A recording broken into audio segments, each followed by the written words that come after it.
नमस्कार. मी भाऊ तोरसेकर. तुम्ही बघत आहात प्रतिपक्ष. मित्रांनो, मी बोलतोय तेव्हा फक्त 1 तास उरलेला आहे महापालिकांच्या निवडणुकीसाठी उमेदवारी अर्ज भरायला. फक्त 1 तास उरलेला आहे आणि अजूनही बहुतांश महानगरांमध्ये ज्या ज्या प्रमुख पक्षांचे किंवा गठबंधनाचे वगैरे वगैरे किंवा अपक्ष बंडखोर उमेदवार उभे राहायचे, त्याचं कुठलंही चित्र स्पष्ट झालेलं नाही. आणि त्याचं कारण असं आहे की कुठल्याही पक्षाला नेत्याला माहिती नाहीये की आपण कुठल्या गठबंधनात, आघाडीत, युतीत आहोत याचा कुठल्याही नेत्याला पत्ता नाहीये. कुठल्याही इच्छुकाला पत्ता नाही की आपल्याला तिकीट मिळणार आहे की नाही, आणि कुठल्याही इच्छुकाला आपण कुठल्या पक्षात आहोत हे पण माहिती नाही असं म्हणता येईल. आणि म्हणूनच हा विषय मी घेतला आणि त्यावरून बिचारा सगळ्यात गडबड झाली असेल तर मीडियाची झालेली आहे. कारण सकाळी यांची आणि यांची युती झाली म्हणून सांगायचं आणि संध्याकाळी त्याच 2 पक्षांची युती किंवा आघाडी फिसकटली म्हणून सांगायचं. अशी एक विचित्र तारांबळ माध्यमातल्या पत्रकारांची झालेली आहे. सकाळी तावा तावा निवडे कोणतरी मी बघितलं की मोठा तावा तावाने पक्षांतर करून जिथे आला होता आणि दुसऱ्या दिवशी तोच नव्या पक्षात आला तर तिथे निराशा झाली म्हणून रडत होता. असं एक चित्र वगैरे. सांगायचा हेतू हा की काय चाललंय, आणि हा राजकीय पक्षांचा, नेत्यांचा, कार्यकर्त्यांचा, इच्छुकांचा गोंधळ असेल मी समजू शकतो. कारण त्यामध्ये एक प्रकारची अपेक्षा, आकांक्षा असते. पत्रकार यापासून निरपेक्ष असला पाहिजे. बातमीदार, माध्यम हे यापासून अलिप्त असली पाहिजेत. त्यामध्ये त्यांनी झोकून देता कामा नये. यांचं झालं, त्यांचं बिघडलं, त्यांचं अजून बिघडणार आहे वगैरे. याच्यामध्ये जो मीडिया घुसलाय त्यांनी अधिक गोंधळ झालेला आहे. जे काय होतंय त्याच्या बातमी देणं आणि त्याची चिकित्सा करणं या मर्यादेत पत्रकारिता किंवा मीडिया राहायला पाहिजे. आणि तो न राहिल्यामुळे मला एक जितेंद्र आव्हाडचं काल कुठेतरी एक बघितलं, ते उत्तर आवडलं. त्याला कोणीतरी विचारलं की असं असं म्हणतायत, त्यांचा प्रस्ताव आलाय, त्याचं काय?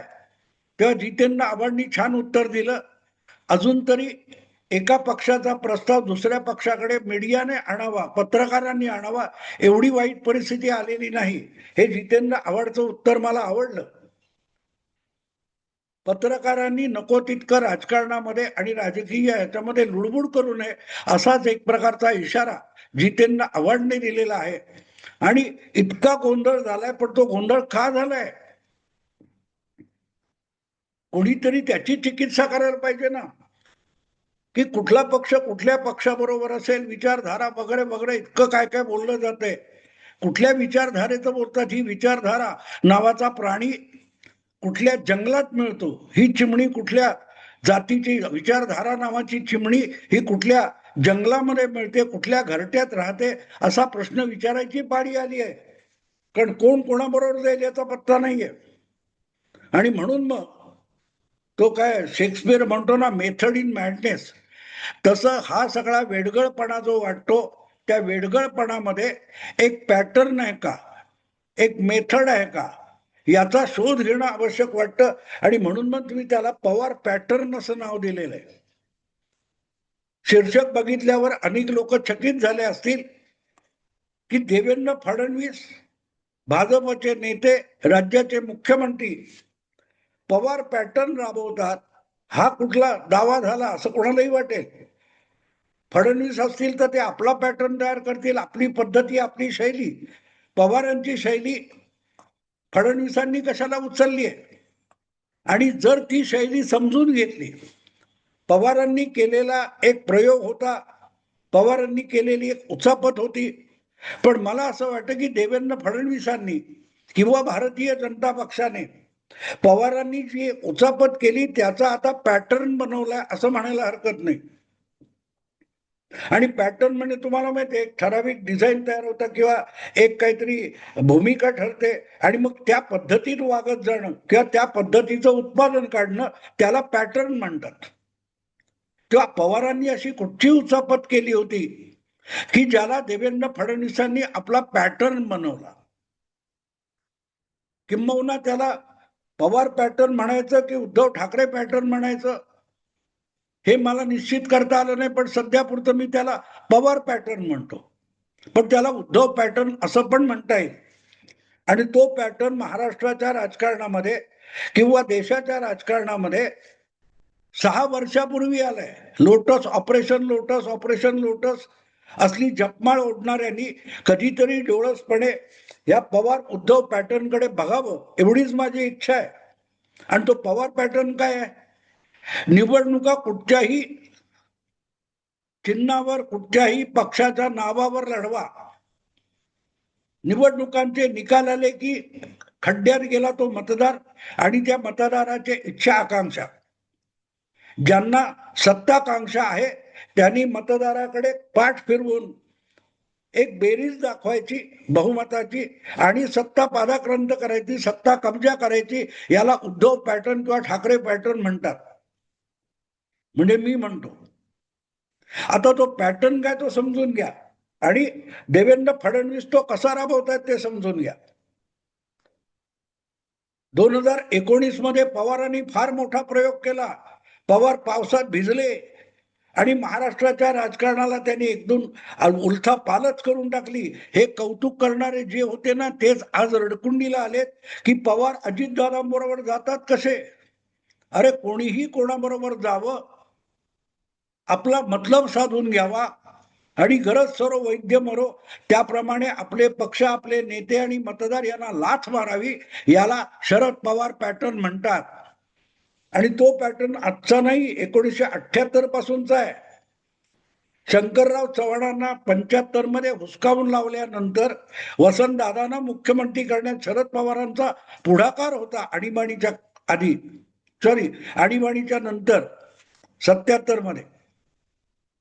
आणि वसंतदादांना टांग मारून अवघ्या 1.5 वर्षामध्ये स्वतः मुख्यमंत्री पद बळकावणं, याला शरद पवार पॅटर्न म्हणतात. ज्या जनता पार्टीच्या विरोधामध्ये काँग्रेस पक्ष लढला,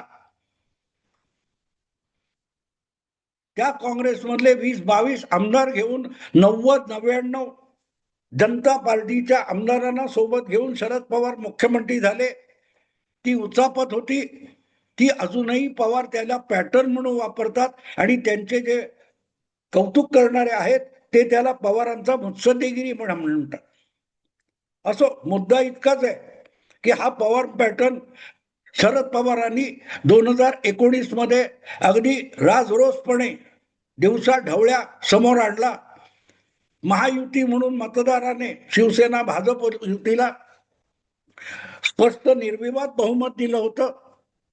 पण मुख्यमंत्री पदाची लालूच दाखवून उद्धव ठाकरेंना इकडे आणलं गेलं आणि महायुतीचा काय तो महाविकास आघाडीचा प्रयोग शरद पवारांनी केला आणि महाराष्ट्रात फार मोठी क्रांती झाली. म्हणून ज्यांच्या लेखण्या झिजल्या, ज्यांचे मेंदू झिजले, ते आज चिंतेत पडलेले आहेत की अजितदादांबरोबर शरद पवार जातात कसे. की जसे उद्धव ठाकरे हे निवडणुका जिंकल्यानंतर शरद पवारांच्या सोबत आले, काँग्रेसच्या सोबत गेले, तसेच आज शरद पवार अजितदादांबरोबर जात आहेत. कारण मुद्दा सत्ता मिळवण्याचा आहे. जनतेचा विश्वास, जनहित, जनकल्याण या सगळ्या दुय्यम गोष्टी आहेत. महाराष्ट्र हित वगैरे दुय्यम गोष्टी आहेत. आणि त्यामुळे उद्धव ठाकरे आणि राज ठाकरे एकत्र येत असतील तर त्यामध्ये महाराष्ट्र हित नसते. आणि शरद पवार, काँग्रेस, उद्धव ठाकरे वगैरे मिळून लोकशाही वाचवायला निघतात तेव्हा त्यांना लोकशाही वाचवायची नसते. प्रत्येक जण सत्तेच्या मागे धावत सुटलाय आणि त्यासाठी निर्लज्जपणे कसलंही ताळतंत्र न ठेवता विधिनिषेध शून्य अशा आघाड्या आणि बेरजा करणं म्हणजे पवार पॅटर्न, उद्धव पॅटर्न असतो. जो 2019च्या विधानसभा निवडणूक निकालानंतर सुरू झाला होता. तेव्हा ज्यांच्या बाजूला फायदा होता तेव्हा त्यांना गंमत वाटली, ज्यांच्या इच्छा आकांक्षा पुरा होत होता त्यांना गंमत वाटली. ज्यांना भाजपचा पराभव बघायचा होता, देवेंद्र फडणवीसला विरोधी पक्षात बसवायचं होतं, तेव्हा हे सगळे त्या पॅटर्नवर फिदा होते. आता त्याच पॅटर्नवर ते विचलित झालेले. काय आहे तो पॅटर्न? मी एक सांगितलं तो. पवारांनी एक उचापत केली होती. पवारांचा स्वभाव उचापतखोर आहे. भले आपला फायदा असो नसो, काहीतरी उचापत करायची, काहीतरी कुरापत काढायची आणि सगळं विचलित करून टाकायचं. हे पवारांचं राजकारण राहिलेलं आहे. अनेकदा त्यांचा तोटाही झालाय, पण ते त्या उचापती करत राहिलेत. देवेंद्र फडणवीसांनी त्याला पॅटर्न बनवला आणि लपवलेला पण नाही, लपवलेला नाही. पण देवेंद्र फडणवीस संघाचा आहे, संघाचा म्हणजे मोदी अंधभक्त आहे आणि त्याला अक्कल कसली असल्या भ्रमात राहिलेल्या विश्लेषकांना आणि चिकित्सकांना देवेंद्र फडणवीसांनी कुठला पॅटर्न बनवला देवाभाऊने तो कळलेला सुद्धा नाही. आणि अगदी देवेंद्र फडणवीसांनी सांगितला तरी कळलेला नाही, कारण तो समजूनच घ्यायचा नाही. लोकसभा निवडणुकीपूर्वी 1.5 वर्षापूर्वी लोकसभा निवडणुकीचे निकाल आल्यानंतर महाविकास आघाडीचा जो प्रचंड विजय झालेला होता लोकसभा निवडणुकीत, तो त्यांचा विजय नव्हता, भाजपचा मूर्खपणा होता. आणि त्याची कबुली देवेंद्र फडणवीस सातत्याने देत होते की 2 लाखाचा फरक आहे. आपला आळशीपणा नडला, 2 लाख मतं अधिक असती तर असा निकाल लागला नसता. आणि 2-3% मतदान वाढवलं तर सगळं राजकारण उलथा पालथ होऊन जाईल, हे देवेंद्र फडणवीस लोकसभा निकालापासून विधानसभा निवडणुकीच्या प्रचारापर्यंत सांगत होते. पण किती विश्लेषकांनी, किती चिकित्सकांनी ते गंभीरपणे घेतलं होतं. महाराष्ट्रात 3-4% मतदान विधानसभेला वाढवण्यात आलं आणि वाढलेल्या मतदानाचा सगळाच्या सगळा बल्क हा महायुतीकडे गेला आणि महाविकास आघाडी अक्षरशः भुईसपाट झाली, जमीनदोस्त झाली. आणि तोच पवार पॅटर्न की निवडून कसेही या, कुठूनही या, एकदा निकाल लागले की सत्तेत एकत्र बसणं हा पवार पॅटर्न आहे, हा उद्धव पॅटर्न आहे.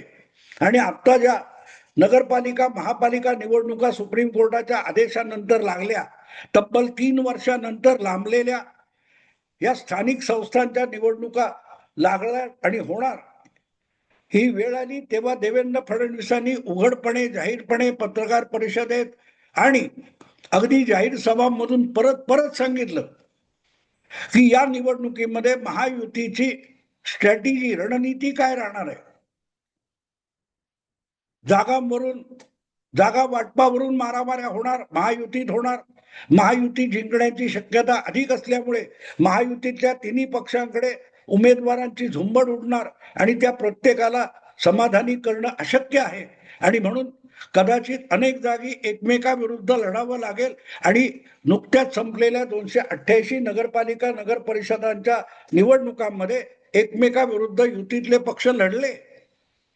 पण निकाल लागल्यानंतर काय आपण बघितलं, निकाल लागल्यानंतर एकत्र आले.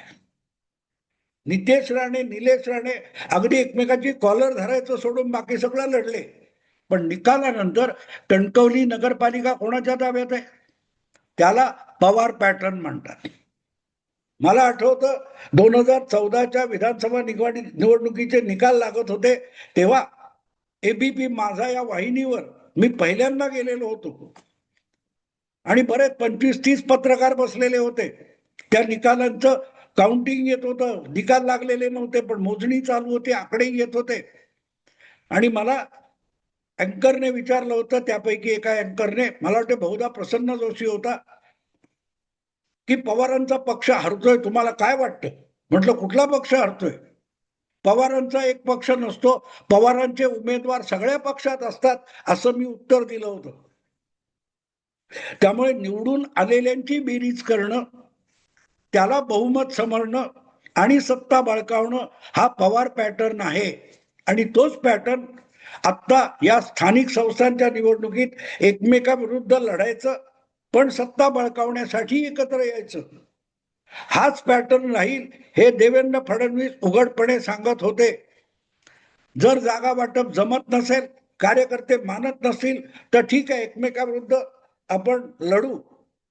राज्याच्या सत्तेत तीनही पक्ष एकत्र बसतील, पण या स्थानिक संस्थांच्या निवडणुकामध्ये जर जागा वाटपाचं गणित जमत नसेल तर एकमेकाच्या विरुद्ध लढायला हरकत नाही.